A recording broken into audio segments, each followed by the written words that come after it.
Ito yung pinaka-pangmalakasang Relationship. bago tayo pumunta dun sa pinaka-pangmolo ako. So, gusto ko lang magsabi ng ilang disclaimers bago tayo mag-start, no? Hindi kami experts. Okay? Ginawa ko lang tong video kasi baka makatulong lang sa iba yung ginawa naming exercise ng friend kong si Ai. Okay? Si bro. Ayan. Mayroon ka mamaya. Ganun kami mag-usap. Mga millennials lang talaga kami. Naghahanap ng landas sa life. Okay? Nila. So, sa origin story nitong tanong na to, paano ba namin ito? One day kasi, me at saka yung cousin ko, we went somewhere para kumain, like dinner time. Tapos, she was so confused with a lot of things. Tapos, Okay. she had some questions to me na parang, ano yung pwede niyang gawin? Ano yung dapat niyang gawin? Kasi she felt like may kulang sa end niya Okay. in terms in relationship. Tapos parang sinabi niya sa akin lahat yung parang nakita rin niya sa sarili niya na parang nahihirapan siya na papaano niya i-express yung self niya. So kasi nga din naman, she grew up kasi sa household wherein parang hindi siya pwedeng maging expressive. Kasi pag expressive siya, parang may mali. She asked me like a question din na parang, ate, bakit gano'n? Parang hindi ko kayang i-express yung nararamdaman ko. Pero, tapos parang may sinabi siyang mga red flags din about her, which is I admire kasi at least she knows yung red flags niya. And she's aware of that. Tapos habang nag-uusap kami, this question really struck to me while conversing, no? Ito na. Tapos Gosh, I parang love this question. sabi ko, I'm sorry be, question ko lang. If narinig ko na kasi lahat, na parang you address naman yung red flag mo, pero you're not doing anything about it. Okay. Parang, alam mo naman yung mali, pero parang nahihirapan ka. Kasi parang hindi mo siya like, ma-address ng maayos kasi hindi mo alam kung saan ka mag-start, right? So sabi ko, what if, ito yung question ko sa'yo. Ikaw ba? Gusto mo ba maging karelasyon yung sarili mo? Kapir! Grabe! Alam mo, narinig ko yun sa cafe. I'm like, bro, pakiulit. Gusto mo bang karelasyon yung sarili mo? May syempre mag-iisip ka di ba? Tapos pag inisip mo, ayoko. So ibig sabihin, pag ayaw mo, meron ka pang mga healing works na kailangang ayusin sa sarili mo. Di ba? So ibig sabihin, alam mo sa sarili mo na may kulang pa. Di ba? Kasi kahit ikaw sa sarili mo, ayaw mo sa sarili mo eh. Hindi mo mahal yung sarili mo. Ayaw mo nga karelasyon, di ba? Pero pag sinabi mo, oo, ibig sabihin nun, love mo yung sarili mo. No questions asked. Like, No questions Already. asked. Kasi parang handa ka mag-commit sa sarili mo. Kaya di ba may word na love yourself? Pero we use it like parang, ano na yun, redundant na siya. Wala na yung substance ng word na yun. Yung love yourself. So, ang better question is, gusto mo ba karelasyon yung sarili mo? Then, doon pala makuha mo yung answer na, mahal mo ba ang sarili mo? gosh. Isa pang appeal. To look in the mirror, Harapin mo yung sarili mo. ask yourself, gusto ba kitang karelasyon? Sinet up ko yung sarili ko na hindi ako masyadong ayos. Yung hindi ako prepared. Yung Very parang raw, yeah. yung parang you're naked. Yeah. Yeah, gano'n ko siya ginawa. Walang filters. Parang ako lang, gusto ko talaga i-check. Kasi, di ba, ilang years ko rin ginagride yung self-love ko. Yung kasi yun talaga yung problema ko yung pagmamahal sa sarili. Kasi nga, di ba? Tapos nung nakaharap na ako sa salamin, tapos parang warm light lang, para medyo dim. Talagang focus lang ako sa self ko. Kasi nakabahan ako. Sabi ko parang, hindi siya madali.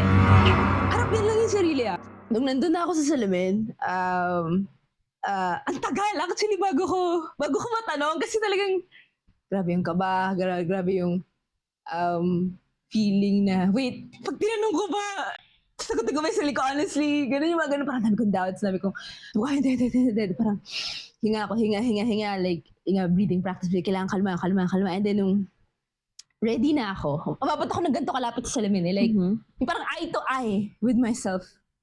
First time ko yung ginawa, like eye to eye with myself. And sabi ko, okay, ready na ako. Oh my God, like bro, kalata ko.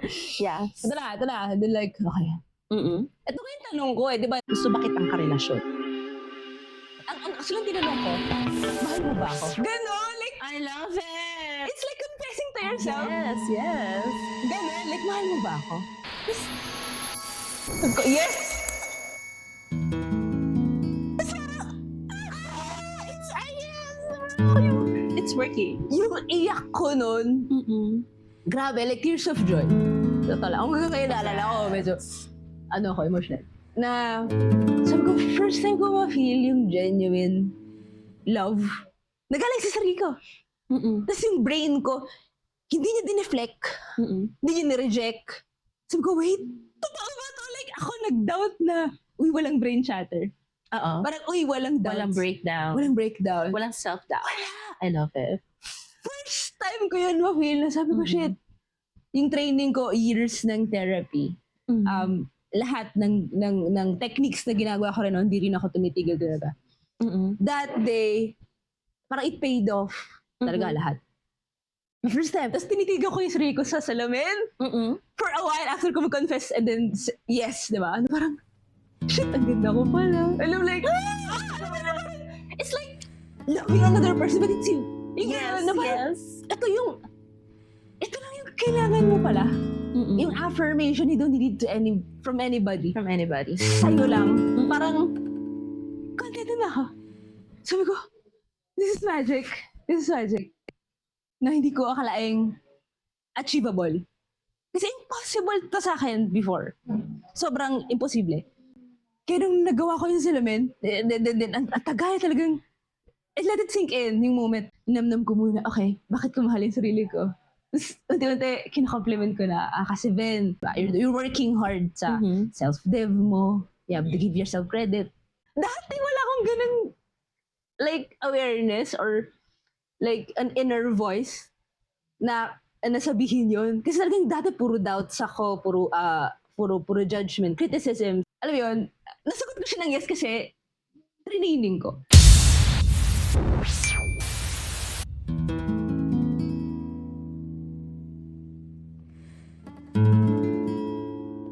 Actually, parang ginawa ko siya, like, bigla siya pumasok talaga sa isip ko yung question bago ko siya binatudo sa pinsan ko.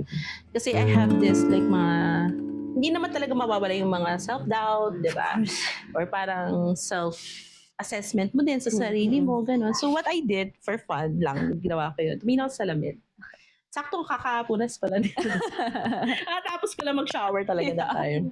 Tapos like no makeup, no anything. Like kahit man lang astringent ba toner? Wala pa. Like bare din talaga. And then tinitigan ko yung sarili ko at first. Hindi ako makatingin sa mata ko. And I'm like, what? Why na? Yung mata ko parang saan nakatingin. Okay. That was hard. Tapos parang sabi ko, hindi. Hingang malalim. Tapos bumila ako ng 3, 2, tapos tumingin ako. Like, pinix ko talaga yung mata ko sa eyes. And then I asked myself na parang, gusto mo kitang karelasyon? Tapos, bigla na lang ako naiyak. Hindi ko rin na-explain. Okay. Anong sagot mo? Hindi ba? Oh. Anong na-realize mo nung ginawa mo yun? So, bakit? Bakit? If okay lang natagalan ako, like sagutin din yun, yung question na yun.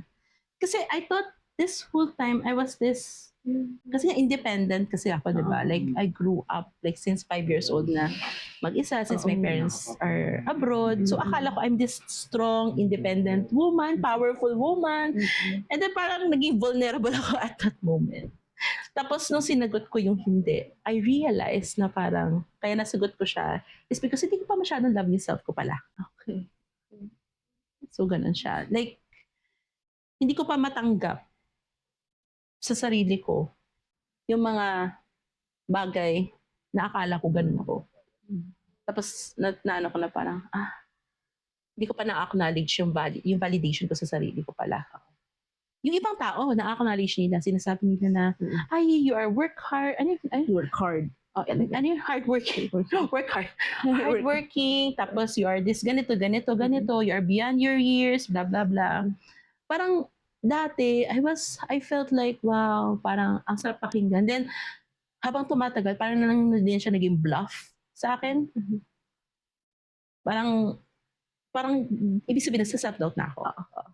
Diba? Tsaka bukod dun, ang dami kong kailangan i-fix din sa sarili ko. Din talaga. Pero itong na-realize mong kailangang i-fix or ayusin, it doesn't mean permanent, diba? Na parang ang isip mo, I can change. I should change. In a way na self-development. Diba? Accepting na may kailangan baguhin in a good way. Diba? Hindi accepting na parang yourself. Diba? It's not that. So, diba?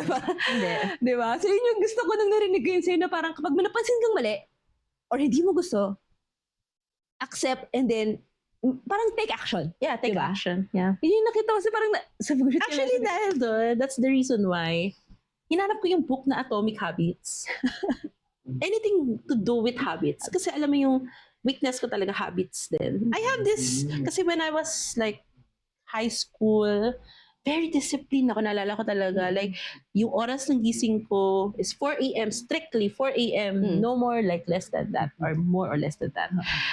Tapos parang lagi lahat yan naka-schedule din. Like you do before. That's why nung nakikita ko yung sarili ko sa'yo before. Tapos yun yung nakita ko ngayon nung like a little bit nung mid-adult na ako, nawala yun. Kasi nga, nasanay ako sa setup na yung startup company namin before, na parang anytime pwede gumising, anytime, nawala yung discipline. So, nawala yung systems. Nawala yung system na binuo ko. Okay. Tapos after dun, parang kinda nawala rin yung confidence ko sa sarili ko na I can do something in a disciplined manner.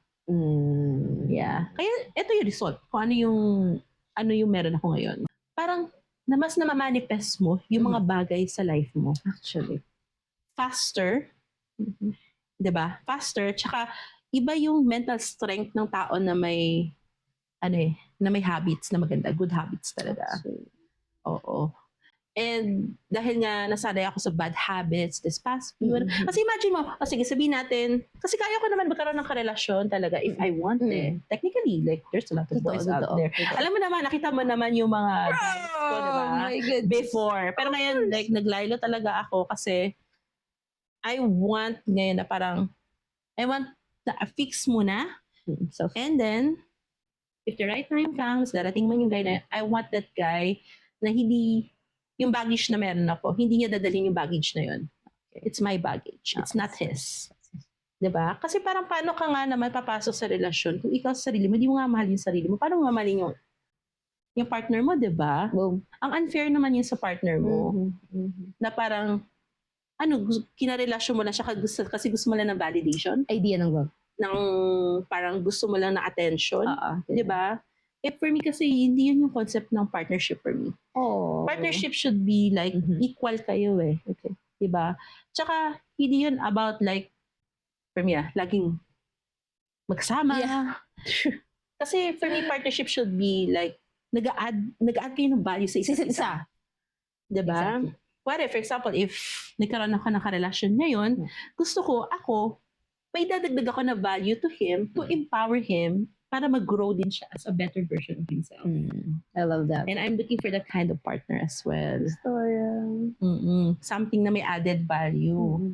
Kasi pag ganun kasi, alam mo yung mas strong yung partnership nyo eh. Diba? Bukod na sa mga other factors, diba?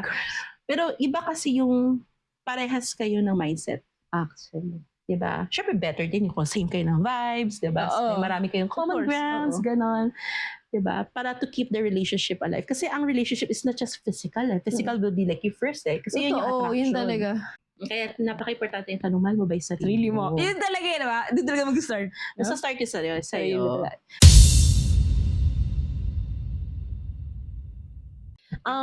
I remember kasi when I met you before, like, let's give your audience like a little bit of background about yourself, diba? I used to remember the first time we met, you were so like dark, this depressing girl in the corner. Alam mo yun, parang I want to interact with you before, but you were like this, you have this wall dati, diba? Tapos parang, you're so timid. Grabe. Oo. Tapos, that was way back in college pa pala, no? 2000... That Wait, was, 2000... 2010? 10, 11. 11. Yeah. 10-11 yan. Imagine yung friendship natin. Oo, layas ako eh. Yun yung batang layas ako. Oo. Diba? Grabe talaga kasi yung experience mo din talaga. Like, you come from a very dark place kasi before, Super, right? And then I've seen you grow to this beautiful person proud. talaga. Something that I'm so proud din. Kasi, alam mo, na-witness ko lahat ng versions mo. From your version 0 to version na yun, diba? Like, alam mo, you inspire me as well. Kasi parang, hindi ako naniniwala sa idea na parang, hindi ka pwedeng magbago. Diba? You can change. It's up to you. It's your decisions if you want to change the course of your life, your journey. Kasi no one can tell you na to do that. It's coming from you. Diba? Then I used to remember that you were so stubborn. Super. Amin ko. Diba? You were this spoiled girl. Diba? Diba? Kasi, I mean, you come from a very what do you call this? Yung lahat ng comfort binigay din naman sa'yo when you were a child. Diba? Yung kinuwento mo sa akin. Tapos biglang nagkaroon this transition in your life na talaga naging dark. And then after that, hindi mo maintindihan yourself mo. Like you were asking a lot of questions. But you know what? I'm just gonna tell you, bro. The moment you told me na you were asking questions sa purpose ng life and everything, to tell you the truth, that was the moment na sasabi ko, that moment is your awakening. Ooh. Bakit? Kasi you are questioning na yung purpose mo sa life. Sulat ko yan. Yes. Diba? You remember that? We had that in the beer sa ano ka kondo ka nun? Yung sa kondo sa Makati pa nun. Tapos parang, we were crying both nun. Oo, nag-iyakan tayo. Nag-iyakan tayo nun. Unang night natin together. Tapos iyakan tayo. Sobrang close na tayo agad. Tapos, actually, dahil nga doon sa conversation na yun, doon tayo naging mas close. Oo. Kasi I realized na, oh my God, I find another soul. Diba? Like kindred spirits. Kindred spirits, diba? Tapos parang sabi ko, I cannot believe kasi imagine, parang, I met you through my friend. Oo, diba? Tapos tayo pa yung naging mas close. Ganda na lang. Tapos parang, nung nakita ko yung mga different versions of you, grabe talaga yung resilience mo. Grabe yung strength na meron ka na hindi mo na-recognize before. Kasi nga, you were so busy with a lot of things that time. Yun yung time kasi na mahilig ka pa mag-complain. Grabe, no? Diba? Grabe, mag-complain. Every time na may pressure, you complain, Oo, diba? mag-judge din ako. Yes. Grabe. Like, Pero same din naman sa akin kasi imagine, we don't have that kind of like wisdom pa. Oo pa. Oo, ano yun. Like, grabe. Kaya sobrang grateful din ako sa temple. Especially shoutout kay Master Tom and Master Jen. Master Jen. Yes. Kasi alam mo yung wisdom na in-instill nila sa atin nung bata tayo. That's what we become right now. Totoo, valuable. We become this kind of soul. Totoo. Not just for ourselves, but for other people as well, diba? Ako nga proud ako sa every time na I met someone, like a stranger or a friend, for some odd reason, I have to like, kailangan ko mabanggit kita kasi ganun yung impact ng life mo sa life ko we're in. Very inspiring kasi yung story mo. Something that I can share with someone who's also dealing with the same situation that you do. Kasi I didn't have that kind of, what do you call this? Like struggles. Struggles, diba? Kasi ako, like, aminin man natin o hindi, nabuhay kasi akong independent, diba? So, parang sanay na ako, like, a tough cookie. Yun. No? Sure. Then I see you na this little team girl Diba? trying to survive. Shelter, trying to survive. Tapos parang natutuwa ako sa'yo kasi talagang hinulma mo yung self mo. Tapos to the point na binrake mo yung yung curse na yun. Ikaw yung nag-break ng curse na yun, no one else. Kasi it's your choice. That's the choice na pinili mo for yourself, diba? And whatever you are right now is because of those choices. So, great job, Ben. Great job for doing, you're doing your best. Thank you. Diba? Thank you. Tsaka proud talaga ako. Like, alam mo yun, lagi yung sinasabi sa'yo every time we meet, kahit very casual, di ba? Like, sinasabi sa'yo, like, never ako nag-fail na sabihin sa'yo that you are doing a great job. Oo. Kahit maliit pa yung small wins pa yan, big wins pa yan, Thank you, bro. it matters. True. Oo, kasi nakita ko talaga yung ang laki talaga ng changes mo. Like, sinasabi ko nga sa kanya, alam mo, I have a friend, 360 change talaga. Imagine friend, this emo girl with anime haircut. Totoo. Maglalagay nga ako ng photo. Try kong kumalgal para may, di ba, may girl, comparison. anime haircut. Who loves to wear black. Ang iyo. Alam mo, dun pa lang bro, nakita mo yung changes. Dati you Since yun nga, I love myself now, genuinely. Ito yung nakakatawa, bro. As in yung mga tanong ko sa sarili ko, like, Vin, anong gusto mo, Vin? Yung parang kausap mo, jowa mo. Like, parang kinikilig ako sa sarili ko. Hindi siya narcy, Oo. It's more of, I just really love myself now. Dinilista ko yung bagay na ano yung gusto ko. Ano yung boundaries ko na ano yung ayaw ko, ano yung okay sa akin, alam mo, like consent level and everything else. Yan mas, yes, I'm ready, pero di ibig sabihin na, alam mo, jowa ko agad, di ba? Or, alam mo, hindi, it's more of me rediscovering myself to this new lens na meron ako na, mahal ko yung sarili ko eh. So, mas masaya siyang i-explore, actually ngayon na, genuinely I love myself. Ulit-ulit ko kasi sarap sabihin eh. Kasi bago to sa akin. If magkaroon man ako ng relationship sa future, I can set these things to this person, di ba? Kung ano man siya, sino man siya. Na, ito yung malinaw na gusto ko. Tsaka mahirap kasi pumasok sa relationship wherein hahanapin mo yung value mo doon sa partner mo. Tapos kapag hindi niya binigay yun sa'yo, madidisappoint ka doon sa partner mo. And that's when things get a little bit complicated. Kasi you put meaning things na wala namang meaning. Shit. Kasi di ba we have like different types of love language, right? May mga tao na they want like validation, yung gusto nila naririnig nila yung I love you, di ba? Meron naman more on giving, meron naman gusto ng time, yung iba naman physical. Tapos ano yung last one? Acts of service. Yan, acts of service. Yan yung akin diba? Yan yung sa'yo eh. Sa akin pa iba-iba. Pero alam mo yan, parang once we expect something sa partner natin, kaya pinartner natin yung partner na yon, and then hindi niya mabigay, then doon nagkakaroon ng problem. Bakit? Bakit kasi hinahanap mo sa partner mo yun na dapat nahanap mo yun sa sarili mo? Boom! Yun talaga Dapat ikaw yun. Ikaw yung magbibigay ng, tama. Magbibigay na sa sarili Hindi mo siya hanapin sa hindi iba. siya sa partner. Yung partner mo, oo, andyan siya, pero to empower you. Diba? And syempre, ikaw din naman, to empower him, diba? You both grow as a couple, as a partner, like a lifelong best friends, diba? Ayan. So, hi. So, if umabot ka sa point na to ng video, thank you. Super. Thank you sa mga tropa ko, kilala ko, for sure. Isa kayo sa mga nanood. Love you guys. Ayun. Thank you. Love you. At sa mga hindi ko kilala, na nabigla ka na napunta dito, oh my God. God bless you. Or kung kanino ko man naniniwala, or hindi ka man naniniwala, thank you. Kasi binigyan niya ng purpose yung pag-upload ko.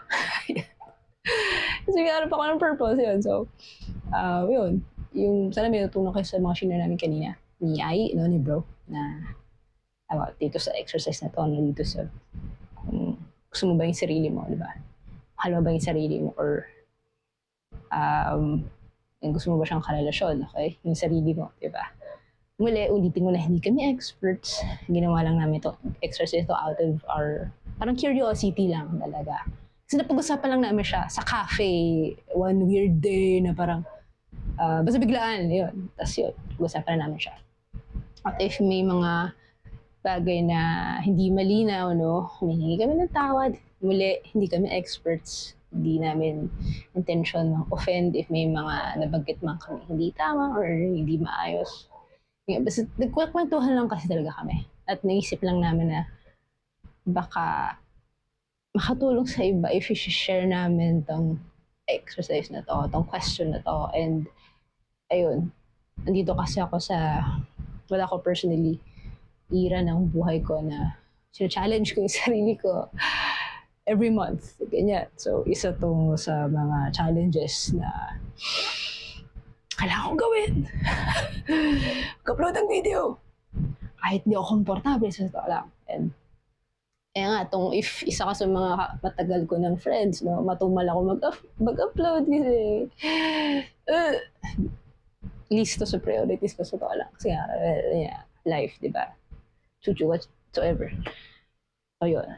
So, ngayon, bahala kong mas mag-commit na dito sa channel na mag-upload ng yung mga ganitong contents about self-development, no? Or paghahanap ng purpose. Yun lang talaga. Yun yung goal ko kasi. Nga, nagko-commit ako sa sarili ko ngayon. So, finally, dahil nga kami na, okay? Kami na lang sarili ko. Gusto ko lang parang i-challenge pa yung sarili ko na mas ano yun, push. Sana, ikaw, if nandito ka, kailangan mo itong marinig, push mo rin yung sarili mo na maging better. Mas kilalanin yung sarili mo, mahalin yung sarili mo, mahanap yung purpose mo, no? Mahanap natin yung purpose natin. Mahanap natin yung sarili natin, no? Kasi ngayon, work in progress pa siya. Work in progress talaga. Pero at least, diba, if sa mga ganitong maliliit na bagay na ginagawa natin sa life na challenge yung sarili natin, I think dito talaga tayo mag-grow. No? I mean, ako, yung napansin ko try ko ngayon mag-connect sa mga tao or kumausap sa mga tao na tingin ko yung bibigay ng value sa akin. Like, wisdom-wise, yung mga may wisdom, yung mga tanong na yun, parang yung tanong na pinag-usapan namin kayo, yung mga ganong challenges, no? Andun na kami sa point ng buhay namin ngayon na yun na yung mga bonding namin. If alam niyo yung year compass, yun, yung mga ganong type ng bonding, di ba? Andun na kami, sawa na kami sa mga usapang artista or whatever. Pero masaya pa rin naman yun. Pero yun nga, ang point ko lang is, yun na yung mas nagbibigay ng value sa buhay namin ngayon. Is yun nga, mga self-development stuff. So yun siya. Yung nabanggit kong year compass, iwan ko na rin yung link sa baba. Kasi isa yun sa mga bagay na nakatulong sa akin sa tola. Na sigin ko, hindi ko ma-achieve tong love sa sarili ko. Kung hindi ko rin sinet yung word na yun last year. Yun yung word of the year ko kasi last year, like, love. And then nagulat ako. Nung na-review ko siya ngayon taon na parang, uy! And then nakuha ko siya this year, like, wow. Like, may magic yung manifestation. Merong magic yung affirmation. No? Parang, matagal ko na siyang ina-attract. No? Pero dahil nga last year, nag-commit ako na yung gawin yung year compass na yun. Like, boom. May something no? Inaaral ko pa siya, di ko rin alam, pero update ko kayo if ano yung matutunan ko. Pero so far, ayun, masayang gawin yung year compass. No? So, yun, try nyo rin siya. Siguro, gawa ko ng video na i-review ko yung last year ko na year compass. Tapos, yung gagawa ko ng latest. Pero yun.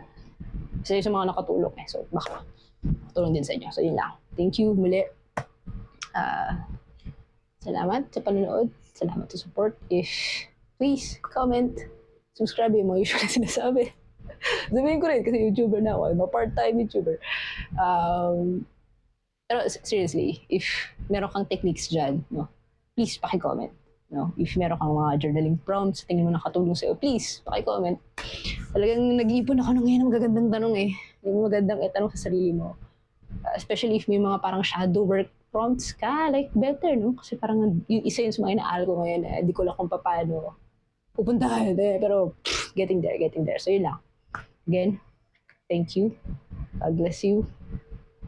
Salamat.